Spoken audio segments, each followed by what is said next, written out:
A 27-year-old man has been jailed for life for taking the life of his girlfriend of 2 years in the most brutal, degrading, and unimaginable way possible. It's November 16th, 2024 in East Kilbride, Scotland. Inside a small top-floor flat on Glenlee, 21-year-old Phoenix Spencer Horn is winding down for the night with her boyfriend, Ewan Methven, a quiet postman she's been dating for 2 years. They order a takeaway. She sends a text to her mum. "We're eating now." Totally normal, but not long after midnight, something goes very wrong. Neighbours later say they heard strange noises, shuffling, bangs, something they couldn't quite place. Inside that flat, Methven is spiralling, fueled by a toxic mix of intoxicants and Class A's. Something inside him snaps. He turns on Phoenix, wraps his hands tight round her gullet, and within seconds, she's gone. Then he grabs a dirk, and that's when it turns monstrous. He shivs her 20 times, 10 of those straight to her face. It's utterly savage. And then, he does the unimaginable. Her head, her limbs, her torso. It's like a scene straight out of Hannibal.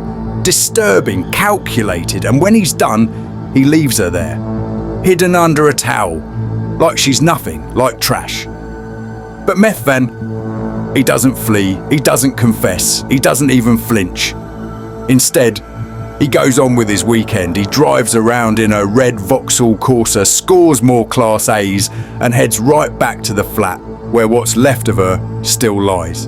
And what does he do next? He watches adult videos, a lot of them, from 8 AM to nearly 7 PM the day after. He's glued to explicit sites, 170 visits in one day. Meanwhile, Phoenix's mum is texting, desperate, worried, sick. Methven responds, pretending to be Phoenix, texting, "Hey, sorry, I've just woken up."